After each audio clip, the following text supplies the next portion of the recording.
Olá pessoal, tudo bem? Então, a aula de hoje, a gente está dando continuidade ao que nós falamos no nosso encontro passado, né? Que nós falamos sobre o senso crítico. E o senso crítico, nós vimos que ele é constituído de algumas características, né? A primeira delas, que é essa atitude de ter um posicionamento de curiosidade intelectual, ou seja, uma atitude de querer questionar o que está ao nosso redor. Em segundo lugar, seria essa habilidade de tentar pensar mais logicamente, né? E não pensar como um automatismo, a gente utilizar da lógica para pensar. Uma outra característica do senso crítico, da qual nós falamos na aula passada, que é o que a gente vai hoje se aprofundar, é perceber a estrutura dos argumentos, né? Por quê? Porque nós sabemos que os argumentos é que compõem, é que constituem os discursos sociais, tá bom? A gente vai já falar sobre mais isso. Uma outra característica do senso crítico que nós falamos, que tem tudo a ver com essa percepção da estrutura dos argumentos, é nós irmos para além do que é dito. Ora, se eu consigo perceber a estrutura dos argumentos, né, a estrutura do que está sendo dito, por que aquilo está sendo dito, como aquilo está sendo formulado, eu consigo entender o que é que foi dito e o que é que não foi dito. Quais são as ideias que foram subentendidas, quais são as ideias que estão nas entrelinhas, né? E isso é importante, porque notem que tudo isso se linka. Se eu não consigo perceber o que é que não foi dito, mas que está no discurso, eu não vou conseguir exercer o meu senso crítico. Uma outra habilidade do senso crítico, uma outra característica, pessoal, diz respeito à consciência pragmática. O que é isso, professora? É eu ter noção que a linguagem ela é usada para ação, né? Que os usos práticos da linguagem, eles servem a objetivos, né? Quais são esses objetivos da linguagem? São influir sobre os outros, né? Nós falamos sobre disso. O choro da criança, ela é um tipo de linguagem que eu quero que a criança use inconscientemente para influenciar a mãe, né? Então, imagina uma linguagem mais articulada que é a que nós usamos, né? Claro que ela tem um uso aí pautado na ação. E, por último, outra característica do senso crítico que nós falamos na aula passada, que é a habilidade do pensador crítico de ir a fundo no cerne de um debate, né? Dele avaliar qual é a coerência daquelas posições que estão naquele debate, né? Quais são as questões que estão sendo tratadas naquele debate, enfim. Tá? E hoje nós vamos aqui voltar para a questão do argumento, que é muito importante, tá bom, gente? Então, pessoal, como nós falamos que uma das características do senso crítico consiste na habilidade de perceber a estrutura desses argumentos da linguagem natural, nós vamos falar aqui do que seria essa ação da argumentação. Ora, nós sabemos que uma vida em sociedade, ela subentende o quê?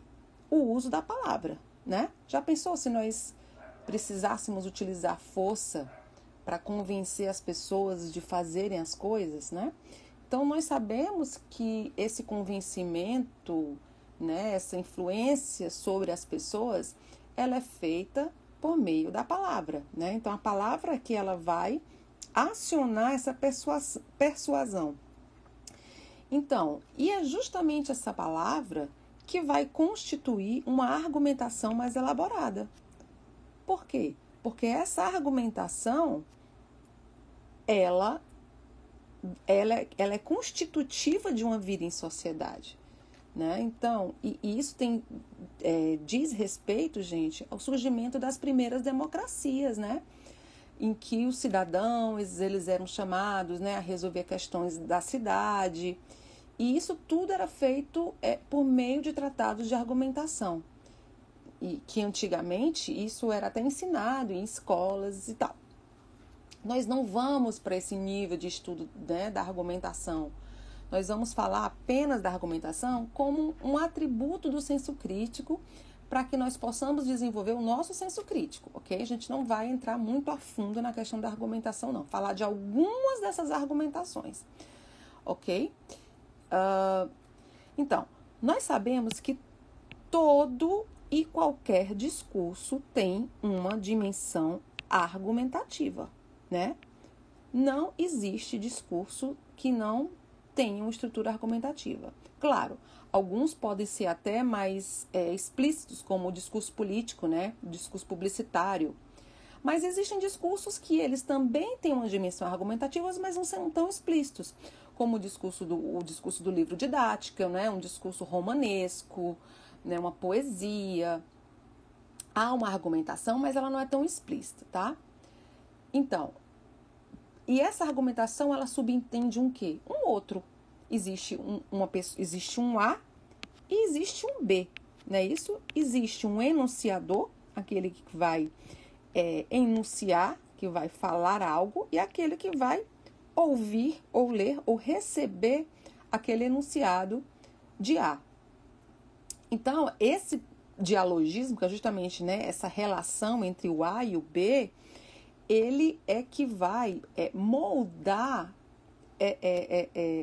a argumentação. Por quê? Porque num discurso, a gente sabe que o A pode discordar do B e vice-versa. Então, essa divergência é que vai dar forma à argumentação. Então, imagine, a nossa sociedade ela é dividida em grupos sociais, né? E esses grupos sociais, eles, por sua vez, eles têm suas próprias ideias. E isso significa o quê? Que esses grupos, eles vão se expressar e vão expressar ideias, na maioria das vezes, contraditórias. E como é que eles vão, né, entrar nessa guerra dialógica, digamos assim? Por meio da argumentação, né? Porque a base da dialética, a base desse discurso é sempre, como nós vimos, vai ter uma tese e vai ter uma refutação. Não é isso? E isso aqui constitui uma dialética, um discurso de sociedade, né? Um discurso social, digamos assim, de grupo. E nós vimos que a argumentação ela é a característica básica do discurso. Todo e qualquer discurso, ele é argumentativo. Então, e para que serve a argumentação, professora? Serve para defender pontos de vista, né? Eu quero defender um ponto de vista, que eu vou chamar aqui de X, né? Que é um ponto de vista. Para quê? Para que esse elemento aqui, ele haja como se fosse uma ferramenta, né? Para que o outro, para que o seu ouvinte, né? Ele deixe que isso faça sentido para ele. Então, eu gosto de usar essa metáfora, que é como se aqui fosse até uma chave, né? É uma chave que você utiliza. Então, quando eu utilizo determinadas chaves, eu posso ou não abrir uma porta para o meu ouvinte, né, para o meu enunciador, para quem está me escutando, a depender do tipo de argumento que eu utilize. E nós falamos, aula passada, que primeiro vocês têm que saber que existem vários tipos de argumento, né? Mas o livro, para o intuito de dar forma ao senso crítico, esse autor ele organizou de uma outra maneira. Mas eu gostei muito quando ele fala desse argumento, que é um argumento que nós precisamos tratar dele, que é a argumentação psicológica. Lembra que a gente até deu o exemplo daquele texto em que a mãe falava sobre o leite materno, da criança que não usava o leite materno, ela ia ter um padrão artificial de crescimento, né, que seus ossos iam parecer olhos de ganso e tal, né? E nós vimos o quê? Que esse tipo de argumento, ele é forte, né? Ele e ele tem um poder mais forte, mais contundente de defender determinadas ideias. Porque justamente ele usa um elemento chamado a emocionalidade. Eu vou mexer aqui com a emoção do meu enunciador. E muito provavelmente eu vou fazer uma distorção dos fatos. Tá? Eu vou fazer uma distorção dos fatos. Quando essa mãe, nesse caso, essa pessoa que falou desse leite materno, falou que o leite que não era materno, ele ia fazer um crescimento artificial do leite dos ossos da criança. O que é isso? Se não uma distorção dos fatos, né? A gente não sabe se isso é verdade. Agora, qual é o perigo, digamos assim, o perigo da argumentação psicológica? É porque ela não apenas distorce os fatos. Ela vem atrelada a uma argumentação lógica, racional. Ela é psicológica, mas ela também pode vir com marcas de uma argumentação racional que faz sentido, né, que mostra evidências contundentes, premissas né, que são críveis, digamos assim. E isso pode tornar essa argumentação psicológica mais aceita. Então, a argumentação psicológica, ela tem o intuito de vou botar até aqui esse aqui, ó, convencer, né? É um vencer, um convencer o seu ouvinte.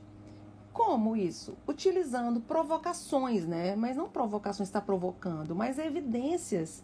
Né? Você utiliza evidências que essas evidências, elas são forma de ataque. Só que é o seguinte, essa pessoa que está utilizando a argumentação psicológica, como o próprio nome diz, ela precisa conhecer o que o B quer. O A precisa saber o que é que o B vai ficar mais balançado, digamos assim. E aí no livro ele dá o exemplo de um corretor de imóveis, né?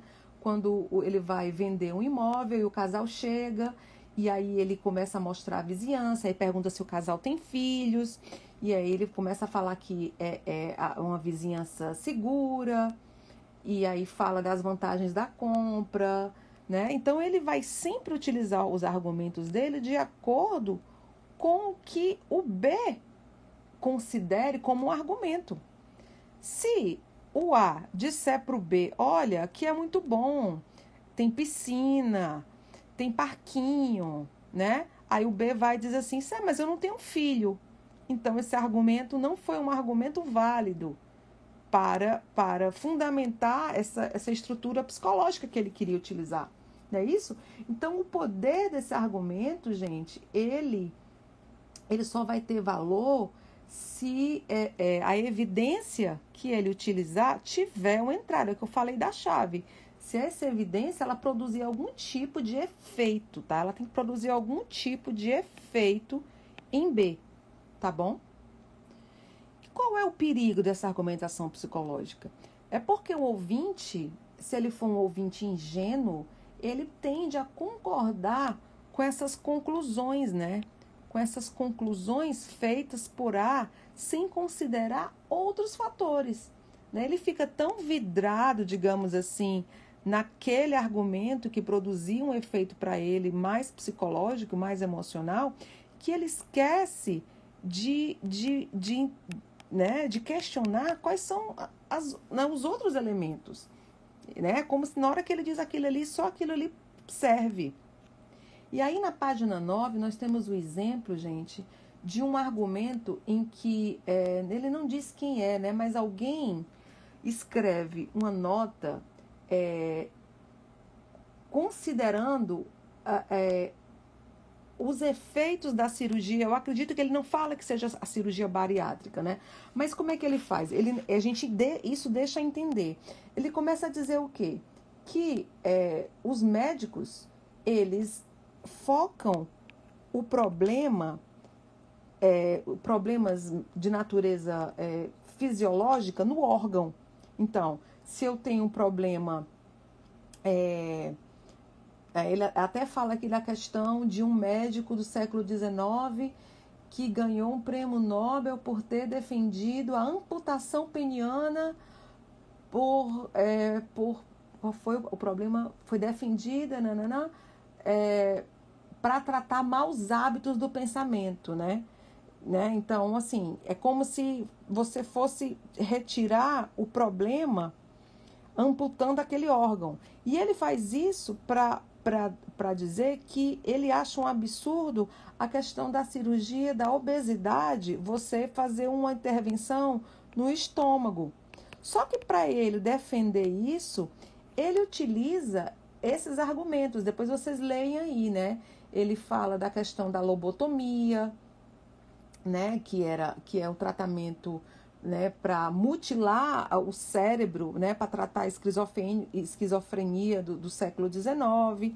Então, mas aí a pessoa realmente, quando ela lê o que ele escreveu, ela fica muito impactada e começa a achar, puxa, realmente eu não posso eliminar o estômago ou fazer alguma intervenção cirúrgica no estômago, porque senão eu vou estar fazendo a mesma coisa com o cérebro, né? Que é um absurdo você dar choques elétricos no seu cérebro para tratar pacientes, né, mentais, digamos assim. Só que ele faz isso de uma maneira tão habilidosa que você fica realmente tentado a anular essa possibilidade, por exemplo, da cirurgia bariátrica. Né? Você fica e diz, não, o cara tem razão. Né? Eu fazer uma intervenção cirúrgica no estômago é a mesma coisa de eu fazer uma lobotomia, ou de eu fazer esses outros procedimentos aqui que ele fala, a cliterodectomia, né? Ou então a circuncisão nos meninos. Né? Ele começa a utilizar outros exemplos, tá bom? Então, antes dele começar a escrever o que ele escreveu, ele tinha um objetivo, que era o que? Olha, ele queria atacar o uso de técnicas cirúrgicas, né? As cirurgias no controle da obesidade. E aí, para que isso fosse algo bem sucedido, ele precisou procurar a natureza psicológica desse argumento. E como é que ele fez isso? Né? Então, ele procurou algo que fosse contundente. Né? Aí ele foi lá e procurou um exemplo nada a ver, que é o exemplo, digamos, da cliterodectomia, né? Que é né? Vocês sabem que é a intervenção cirúrgica no clitóris da mulher. Só que a gente sabe que isso aqui não tem nada a ver com esse outro exemplo que ele está falando, né? Ou então da lobotomia. Mas isso foi o que esse autor fez para defender suas ideias, né? Que ele vinculou suas colocações contra o tratamento cirúrgico da obesidade a essa argumentação altamente emocional, né? Já pensou você falar de circuncisão, você falar de mutilação, né? Enfim. Mas aí é que é o problema, porque os argumentos dele não são apenas emocionais, né? Ele apresenta ideias, e as ideias dele são defendidas de uma forma bem organizada, né? Então ele tem uma perspectiva médica, ele usa argumentos médicos, ele usa termos médicos, né? Ele fala dos tratamentos, dos casos, de tudo que documenta, as explicações. E tudo isso, gente, evidencia que não é que o argumento psicológico ele também vem revestido de argumento lógico, tá?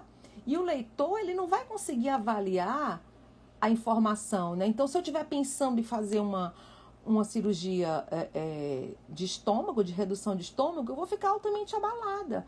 Por quê? Porque esses argumentos lógicos, eles vão, digamos, mascarar os argumentos psicológicos. Entendem? Por quê? Porque o aspecto psicológico que ele utiliza, né, que é quando ele fala dessas cirurgias que são agressivas, que são abusivas, que são mutiladoras, isso tem uma força psicológica que ela é muito convincente, né? E ela causa o quê? Ela causa nessa pessoa que está ouvindo aqui no B, né, um verdadeiro terror, né? Um verdadeiro terror, ele a falar desses argumentos. E aí o aspecto racional depende do grau em que as evidências apresentadas são relevantes. Então, ele utiliza dessas evidências que tem um aspecto de racionalidade, né? E quanto mais aspecto racional, né, que são esses exemplos, mais força ele dá ao aspecto psicológico, né? Que aí, isso que eu falei, você abre a possibilidade da chave, né? A chave aqui, ela fica mais forte, digamos assim. E aí, gente, é super interessante porque aqui na parte 2, né, na parte 4, aliás, ele levanta a seguinte indagação. Mas então, quando esse autor apresenta argumento, como o caso desse que falou dessa cirurgia, como é que a gente deve agir então? Né? Agindo dessa forma, usando a argumentação psicológica, ou a gente deve evitar essa argumentação psicológica? E aí ele levanta a questão do papel do pesquisador. Qual é o papel do pesquisador diante desse tipo de argumentação? O que é que a gente deve fazer? Ora, ele diz que, na verdade, nós, enquanto pesquisadores, né, nós somos criadores de conhecimento, né? Porque nós trabalhamos com teorias, nós trabalhamos com conhecimento, nós queremos conhecer as coisas a fundo e não apenas suas aparências, né? Mas nós também somos defensores de ideias. Nós temos as nossas ideias, nós temos os nossos pontos de vista. Então, e aí ele diz que essas duas funções, elas podem até ser confundidas, né? Mas que, na verdade, no fundo, até uma teoria, para ela ser aceita, ela passa pela questão emocional, porque a natureza humana, os planos de ação das pessoas, nós somos muito mais suscetíveis a aceitar ideias quando essas ideias passam por razões emocionais e pessoais, né? Questão de valores, de conveniência, de preferência, muito mais do que a questão racional puramente dita, né? A gente está vendo isso, a gente consegue ver isso com muita clareza em algumas coisas que acontecem hoje, né? A gente vê esse exemplo, tipo assim, uma mãe que o filho está lá fazendo uma coisa errada, a mãe não consegue enxergar, né? Ah, mas se você fizer isso com seu filho, você vai mimar o seu filho. E ela diz, não, mas é porque se eu não der a comida na mão dele, ele não come e tal. Estou dando um exemplo aqui bem assim, mas é porque vocês entendam que as ideias, na verdade, ela passa muito por a chave emocional, ela abre muito mais facilmente, gente, a questão, essa propensão a aceitar a ideia do outro, tá? E aí, gente, o livro traz para vocês um exemplo de quando um psicólogo, né, ele que é encarregado de treinar novos empregados, e ele tem que convencer o chefe dele das razões pelas quais esse treinamento precisa ser modificado, né? E ele precisa explicar isso para o chefe dele e explicar as razões dessas modificações. E ele sabe que o chefe dele ele é resistente a essa nova proposta. Então, para que ele consiga que a proposta dele seja aceita, né, e pôr em prática a nova ideia, o psicólogo ele vai defender o que ele propõe, né, mas ele entende para que ele consiga ser aceito, ele precisa não apenas expor o seu plano, mas ele precisa convencer o seu chefe, né, apresentando ideias e argumentos, não é qualquer argumentos que influenciem, tá? Ele precisa usar argumentos que como se fossem as chaves que influenciem o chefe a ver o lado bom, o modo positivo dessas mudanças. E aí ele dá esse exemplo, né? Eu estava pensando sobre a conversa que tivemos na semana passada sobre os problemas do desempenho dos empregados recém-chegados e cheguei à conclusão. Olha o que é que ele faz. Ele começa a apresentar a ideia linkando, olha, a conclusão de que você colocou uma coisa muito importante. Olha como ele é inteligente. Ele utiliza uma estratégia para conquistar a simpatia do chefe. Como? Ele dá a entender que o que eles conversaram é uma continuidade, é uma extensão da conversa que eles tiveram na semana passada. Entende?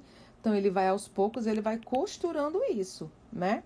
Aí, o que ele faz? Ele usa aqui o que a gente chama de argumentação de autoridade. Ele vai lá, pega o nome de alguém que tem uma autoridade e utiliza isso como exemplificação para fortalecer o seu argumento. Quando ele diz, olha, o veterinário, o Dr. Guzmão, achou que certas ideias poderiam melhorar as condições de higiene no laboratório, certo? Então, ele usa o nome de um especialista, certo? Que a gente chama aqui de argumentação de autoridade, que a gente usa muito isso no texto acadêmico, né? Que a gente essa questão da citação é isso. Eu tô usando outros nomes que têm uma autoridade para poder fortalecer o meu argumento.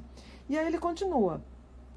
Como você sabe, né? Olha, como você sabe, nossa matriz em São Paulo, eles são filiais, vai mandar uma equipe para cá para avaliar a nossa firma. E um dos critérios que eles acham muito bom, que eles usam, é a evidência da flexibilidade, ou seja, da mudança por parte da filial em implementar novas ideias. Olha como ele é inteligente. Tipo assim, olha. Então, ele sabe que o diretor se preocupa muito com a imagem que o escritório central tem no seu trabalho. Qual é o escritório central? A matriz. Então, ele vai logo dizendo, olha, a matriz, ela gosta quando as filiais, elas apresentam essa flexibilidade. Olha que nome bonito, né? Para dizer quando a flexibilidade, para dizer que quando os escritórios, né, eles são abertos a mudanças. Vocês entendem como ele vai aos poucos abrindo a chave, né, utilizando essa chave? Aí no final ele diz, olha, então com a reorganização, então ele vai aqui, ó, preparando o terreno, preparando o terreno, preparando o terreno. Quando chega aqui, ele fecha. Aqui é que ele faz a proposta. Então, com a reorganização do setor, olha o tanto que ele falou para no final falar da reorganização do setor. A reorganização do setor, como nós propomos, você teria mais tempo disponível. E aqui ele dá um elemento, ó, você teria mais tempo disponível para resolver os problemas mais importantes da firma. Então, quando ele vai finalmente propor a mudança, ele vai e joga uma vantagem pessoal para o diretor, né? Qual seria? Ó, ele vai ter mais tempo para poder resolver seus problemas da firma. Então, gente, dando continuidade a esse capítulo, o autor, ele começa a estabelecer diferenças entre o que seriam leigos e cientistas, né? E ele fala que toda pessoa, ela tem determinadas dimensões, né? Ela tem a dimensão emocional, ela tem a dimensão social, ela tem a dimensão racional, ela tem uma dimensão espiritual, tanto leigos como cientistas, né? E tudo isso aqui vai contribuir na hora de alguém formular uma opinião, de alguém formular um ponto de vista. Então, nem sempre os elementos racionais, eles vão ser mais fortes do que os outros elementos na hora de formular um argumento. Era para ser? Era. Mas nós estamos vendo que existem outros elementos, né? Outras dimensões em todos nós, tanto no leigo como no cientista. E aí, professor, o que e o que é o certo? Bom, então ele começa a diferenciar, né? Tem muita gente que quer atestar conhecimento com base em experiência. Ora, achei esse ótimo. Será que a minha experiência me coloca num patamar de um especialista, gente? O que é que vocês acham? Não, né? Aí ele dá o exemplo das mães. Por exemplo, se mães fossem especialistas, elas seriam automaticamente se tornariam psicólogas, né? E aí ele dá, né, psicologia infantil, ele dá o exemplo também de professores que estão na docência há muito tempo. Se esses professores que ensinam há 30 anos, eles seriam os melhores professores, né? Deputados que foram deputados há dezenas de anos seriam bons presidentes. E a gente sabe que não é o caso. Não é a experiência que vai me tornar um especialista, tá? E o que é que vai me tornar uma pessoa né, que não seja um leigo? Bom, é justamente a questão dos fatos, é o conhecimento, é a observação. Então, aí ele fala aqui da questão dos fatos, né? Fatos. E os fatos seriam o quê? É o ingrediente do conhecimento, né? Quando você fala, fulano é uma verdadeira enciclopédia, ele sabe muita coisa. Mas nós sabemos que a familiaridade com os fatos, ela pode ser um requisito, né? Você saber é um requisito, mas não é suficiente, tá? Você saber, o conhecimento, ele faz parte, mas só o conhecimento, ele não lhe torna um especialista. Não é isso? E o que é que ele fala? Que a gente tem que ter também um outro elemento, que é o elemento da observação. Tá? O elemento da observação. Que o cientista, ele leva vantagem com relação a um leigo, porque ele observa com base no seu conhecimento. E ele reconhece, né, elementos, ele evita se enganar com base na sua experiência também. Então, ele tende a reconhecer, diferenciar, né, e ele tem mais facilidade do que o leigo. Ele pode se enganar? Pode, mas ele tem mais meios para evitar esses erros, né, com base nas suas observações. E, ao mesmo tempo, ele também procura evitar essas ambiguidades, essas confusões na comunicação sobre as observações, né? Imprecisão, vagueza, como isso na observação. Então, o que é que a gente está vendo? Que a gente precisa saber, a gente precisa observar e a gente precisa experimentar, né? Finalmente, ele chega aqui ao final, que é a questão do senso crítico. Que o senso crítico, pessoal, ele diz que é a característica essencial, é a característica principal de um cientista bem preparado. Por quê? Porque além dele adquirir conhecimentos na área da especialização, né, ele levanta dúvidas, ele questiona tudo aquilo, ele explora, ele não acredita em tudo, ele explora as alternativas, ele reflete, ele avalia essas evidências, né? Ele tem curiosidade, ele não se contenta com o estado atual do conhecimento, ele duvida até dele mesmo. Então, quem tem um senso crítico, ele procura ser um produtor de conhecimento ao invés de ser apenas um consumidor, tá?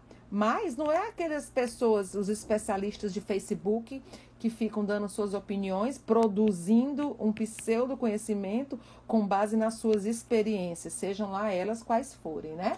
Não, esse produtor de conhecimento, ele vai pegar tudo isso aqui, mais esse elemento, e né, orientar essa produção de conhecimento. Professor, e o leigo? O que é que o leigo faz? Bom, a gente sabe que o leigo, na verdade, ele não tem essa mentalidade científica, né? Eles geralmente, eles tendem a aceitar evidências, né? E, digamos assim, argumentos que encaixam com aqueles argumentos que eles acreditam, com seus próprios pontos de vista, né? Então, qual é a questão do leigo? O leigo, ele não ele não se aprofunda, ele não observa, ele não tem senso crítico. Ele vai consumir informação com base, mesmo que essa informação seja contraditória, não tenha fundamento, porque é uma informação que alimenta aquilo que ele já sabe, né? Então, gente, aí na página 15, o autor fala que o papel do investigador, né, ele é diferente do papel do leigo. O investigador, diferentemente do leigo, ele tem um papel de criador do conhecimento. E como é que ele faz isso, criador do conhecimento? Nós vimos que existem algumas características, né? Mas uma delas ele estuda as evidências, ele quer ver quais são as evidências para esclarecer aquilo que ele está levantando. Ora, se eu estou propondo uma ideia, um ponto de vista, eu vou esclarecer essas evidências. Então, ele estuda as evidências previamente, ele não sabe as respostas. Então, ele tem que ter uma humildade, né, gente? Porque se ele acha que ele está sempre certo, ele vai se preocupar em estudar a evidência? Não, ele não vai. Então, ele tem que, de antemão, se preocupar em estudar essas evidências, porque ele tem que partir do pressuposto de que ele não tem as respostas, né? E de que ele nem sequer conhece o problema. Então, ele tem que ter uma posição humilde em relação ao próprio conhecimento. Dizer, pode ser que isso que eu acho que eu sei, eu não sei, né? Então, para que isso? Para que ele possa justificar suas expectativas, né? Ou então, suas expectativas e seus pontos de vista. Expectativas ou pontos de vista. Ora, não é no acho. Eu acho. Fulano me contou. Não, quais são as evidências, né? Então, ele possa até justificar suas expectativas, mas no decorrer dos estudos, esses fatores não pesam muito, pois as questões serão esclarecidas com base nas evidências, ok? E não opiniões. Opiniões não interessam. Opiniões não interessam. Experiência não interessa. Professora, quer dizer que experiência não interessa? Não apenas a experiência. Nós vimos que a experiência... eu tenho experiência. Sou professor há tantos anos. Minha aula é a melhor. A experiência, ela não vai te fazer uma pessoa mais crítica, né? Ela ajuda, ela é um dos elementos, mas sozinha ela não é uma evidência, tá? Então, os dados serão interpretados obedecendo duas qualificações importantes. Prestem bem atenção. A primeira qualificação é a da fundamentação.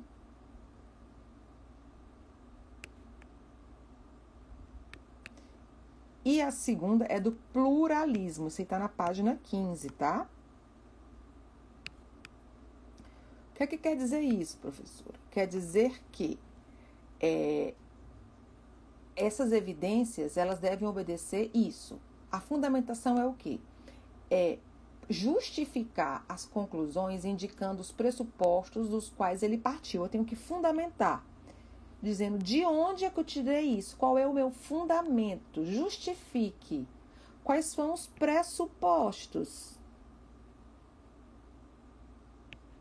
Quais são os pressupostos? De onde você partiu para chegar a essas conclusões? Tá?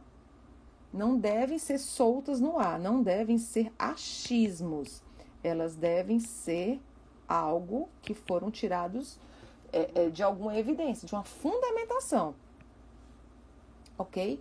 Outra coisa também que ele deve fazer é o pluralismo. O que é isso? Como o nome já está dizendo, é você incluir na sua conclusão, no seu ponto de vista, outros pontos de vista. Outros pontos de vista, porque senão fica parecendo que só existe o seu. Tá bom? Que só existe o seu. E não pode, você tem que trazer outros pontos de vista para o seu argumento. E de uma certa forma, você dialogar com ele. Não é para excluí-lo, é para trazer, reconhecer que existem outros pontos de vista, outras formas de ver o mesmo problema, né? Mesmo que você não aceite, mas que isso vai... Porque se você não fizer isso, então se você já chegar atacando outro ponto de vista, Isso tende a demonstrar uma conclusão tendenciosa da sua parte. E se você não fizer isso, se você não convidar outros pontos de vista, você diminui até a confiança né, de quem está lhe lendo ou lhe ouvindo e tal. Então, o indivíduo que não observa esse modo de proceder coloca o leitor em tal posição que ele não tem condição de acompanhar o raciocínio que as conclusões se baseiam. Então, gente, a gente tem... Isso aqui é a base da escrita acadêmica, certo?